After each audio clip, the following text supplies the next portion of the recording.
Are you afraid of getting hacked and losing all of your crypto and NFTs? This is something that terrifies me because I was going through a lot of the Discords I'm part of, a lot of different groups, and then I keep seeing people getting scammed in DMs, don't know how it happened, and they lose everything. All of their crypto, hundreds of thousands of dollars, NFTs, whole collection, gone. So this terrified me, especially when for the Cosmic Wyvern mint, I was lucky enough to mint a legendary, which is a 1 out of 1 out of 3,500. Then there's only 10 legendaries inside this collection. So I immediately got scared, terrified after I was dancing and celebrating. Okay, what is the best way to protect me against getting scammed? What can I do with NFTs? And then how do I protect myself in general? What I'm gonna go over is 20 different ways of how to keep yourself safe online with cryptocurrency and NFTs. This is gonna apply to both. These are gonna be the most common ways and best practices to help you not get scammed and not get hacked and be another story of an unfortunate soul that's on a forum or is reaching out to MetaMask support trying to figure out how to get all their coins back. 99% of the time, there's nothing they can do. The scam already made off with everything. So implement these best practices. Even if they are inconvenient, they will save you a significant amount of money in the long run. Yes, you might have to transfer things out. Yes, you might have to pay extra fees. Yes, you might have to buy some things. If you're investing a significant amount into cryptocurrency, into NFTs, it'll make sense to be able to invest into the security and to make sure that nothing happens. Okay, first things first, crypto's decentralized. Accountability revolves around you. It revolves around your ownership and responsibility. That comes with a lot of great power and a lot of growth, but it also comes with a lot of risk. One of the biggest things that you should never, ever do is give somebody your seed phrases. These are the mnemonic phrases that you get whenever you set up your MetaMask wallet, any type of wallet, and these are the ways that you can recover your wallet when you lose, destroy, or can't get access to these wallets. You can input these phrases anywhere on any computer and recover the wallet and your cryptocurrency. Bad thing about this is so can a scammer. If they get your seed phrase, your recovery phrase, they have essentially all of your crypto. So anybody that you've given your seed phrase to, expect that wallet to be compromised. And if they haven't taken everything, change it and move it to a different wallet or any of your private keys as well. Nobody needs to know any of that. Even if they're gonna be supporting you from a support standpoint, they're not gonna need to know that. You don't have to put these seed phrases into any website. You don't need to give it to any support person. You don't need to give it to anyone, especially somebody who DMs you. Just beware of people scamming you, posing as other people, conning you. Beware of impersonators. Always double check accounts and just assume that everyone has been hacked, even your close friends and family. So something that happened to my dad recently with one of his Facebook friends, asked him for that 2-factor authentication number that he gets with his phone. My dad didn't understand that giving this code will let the hacker get access to his Facebook account. And this is something else you don't want to do is with these impersonators, it could be friends, it could be family, it could be support, it could be a founder. If anyone is DMing you, assume that person has been hacked. Maybe they're texting you, maybe they're emailing you, maybe they're messaging you on a social media platform. Double check and just assume that everyone has been hacked, especially if they're asking for personal information that you would not normally give. Don't ever give your 2-factor authentication, any of them, whether it's your phone, whether it's Google Authenticator. Nobody needs to know that, because if they do, they're trying to get into your account and they're trying to steal your stuff, or it's safer to assume that they are. Be very careful with DMs on Telegram, on Discord. You don't usually need to DM anybody, and you can talk about it publicly within the chat. If they're trying to DM you, be wary of what they're trying to have you click, any links.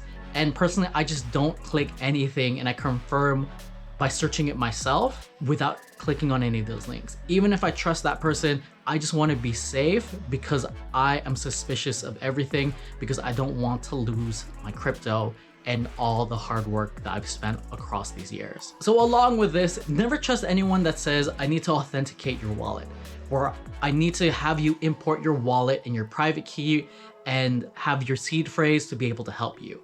Just don't do it. I just created this as a separate thing, even though it relates to number one.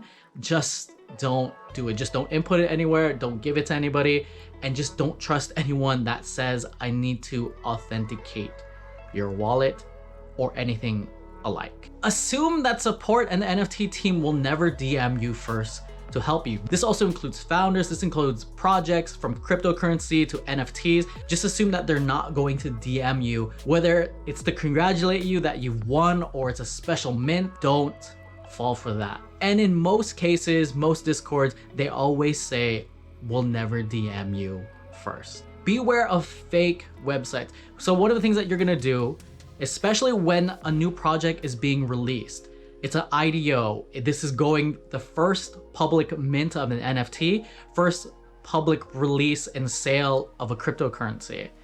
One of the things you want to do is look at the official groups, the Telegram group, the Discord. Check the website, the Twitter, their Medium. Check the contract. Look at the contract and verify that this is the contract I should be minting or buying off of to be able to get this token. You want to check the address if that's what you're buying, and then you can check it on Dex tools as well. Wherever they share it, verify in multiple locations that this is correct before buying. I know it gets exciting, but always take a deep breath right before you buy, and then just confirm in your head, did I check, and is this not a scam? That's something that I always check, because I've seen it so many times where Discords, Telegram groups get hacked, the hackers take over, and then they always pose as the founders, making all these crazy announcements, and then a lot of people get scammed, and it's sad to see. So please don't let that be you, and just take the time to double check. So here's another thing just to keep in your mind.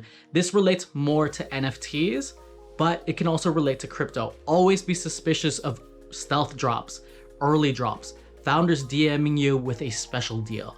These are going to be usually scams, especially when the project has never talked about a stealth launch before, or a previous launch, or an early launch on any of their marketing channels. It may be exciting, it may pump your emotions, but always take a step back and be like, is this real?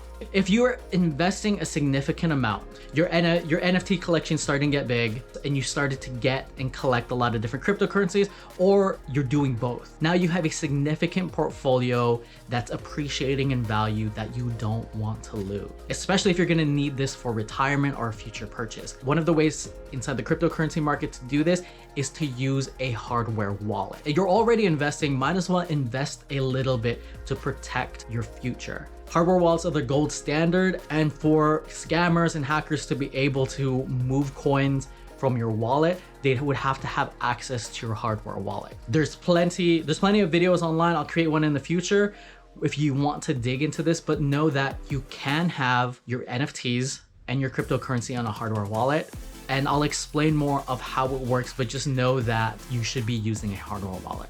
The two popular cryptocurrency hardware wallets are gonna be Ledger and Trezor. These are the ones that with the highest security and not a lot of people use within crypto. Yes, you may hear conflicting information about you not being able to load your NFTs into Trezor or into your Ledger. There's plenty of videos that'll show you step by step of how to do it.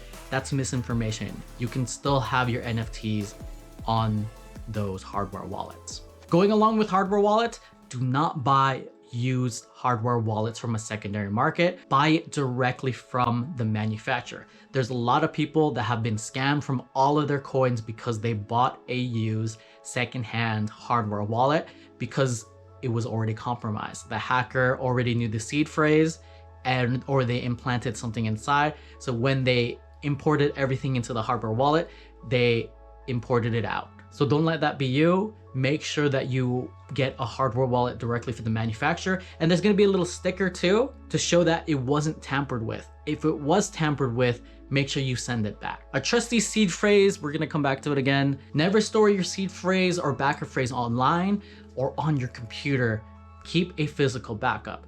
And when I say storing it online, it may seem like it's a safe online portal. This could be images on your phone. This could be text files on your hard drives or on your computer.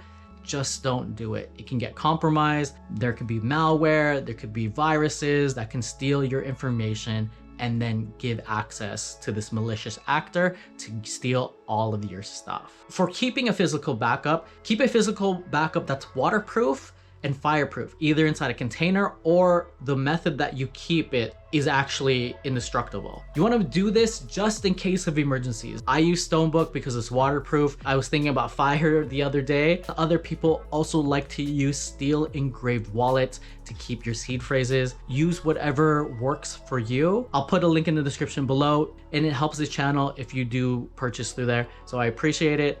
And it comes at no extra cost to yourself. Also, if you are extra paranoid, I'm extra paranoid, and there are plenty of other people who are extra paranoid as well. So one of the things that I do is I spread everything. I don't have my crypto in one area. I'm diversifying my risk by spreading it across different platforms, hardware wallets, hot wallets, just to be safe. If a hacker was able to get access to any of those different platforms, I would only lose what is on there, and it wouldn't be everything. I have no idea what could be hacked, how it can be hacked. I don't keep it in one location just in case. Do not use a phone SMS text message two-factor authentication. You should use two-factor authentication, but stay away from phone SMS if you want the highest security. There's a thing called a SIM swap. This is basically where the hacker can get access to your phone number through this method and get your two-factor authentication sent to their phone and then be able to access your account that only use that. Use the highest two-factor authentication, which is going to be using something like Google Authenticator, Authy, which creates a random generated number every so often that's only going to be local to your device. The hacker would have to have your device to be able to get access to those platforms. One other thing you want to do is do the max security for every platform. This is going to include whitelisting your wallets. So if you're using an exchange, usually they have a feature where you can whitelist your wallet so that only transfers, withdrawals, deposits go out and into these specific wallets that you have to approve ahead of time. It can't go to any others, and they have to go through a lot of extra steps and authenticating all of those different steps to be able to add new wallets and addresses. This just keeps another extra layer of protection to keep you safe. Next is always sign out of your accounts, including MetaMask. You don't want to leave MetaMask or any of your hot wallets on. Log out, and then also click lock. So if someone were able to get access to your computer because MetaMask is on, you're still connected and they can use that to their advantage. Just make sure you sign out. Next, this one's a little bit more advanced, but check your token allowance using a token allowance checker like tac.dapstar.io. This was given to me by the MetaMask team when I connected to a compromised, hacked website to be able to check if I gave any malicious apps access. One of the things too with dApps is to make it user friendly, they'll build an ability to basically swap as many tokens back and forth between the app without having to keep signing the transactions. This is just so it's easier for you to interact with the app and it's more user friendly. But the downside of this is if the app is compromised and it's hacked, or the founder or the person running the app is hacked, they can get access to this function and transfer out the unlimited amount of whatever token that you allowed from that app. You want to go into a token allowance checker and then just double check what apps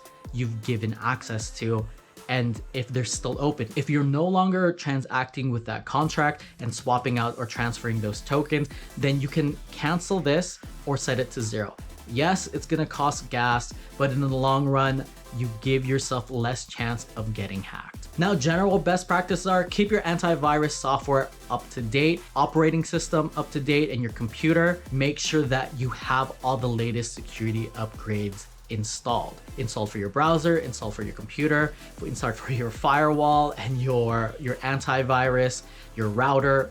Have everything secured, because a lot of vulnerabilities can come from not updating your software. Visiting any shady websites. So if you're illegally downloading, you're torrenting, this is gonna open up the door for you to install, maybe it's a free software, but one that is infected with a virus and a keylogger and can see all of your information and give access to hackers and scammers to get your information and then eventually steal your crypto. So if you watch porn on your computer or your phone, maybe you should stop doing that if you're trading your crypto there. You have no idea if you're gonna get hacked because of it, and why take the chance and just buy a new phone for your porn? If you have any further questions about best practices about security, just leave it in the comments below. Like anything in life, if it's too good to be true, it probably is. Or assume that it is, and do extensive research and figure that out for yourself before diving into it. Like the video if you like the video, and subscribe to the channel if you like NFT and crypto content. As always, take care, talk soon, and I'll see you in the next video.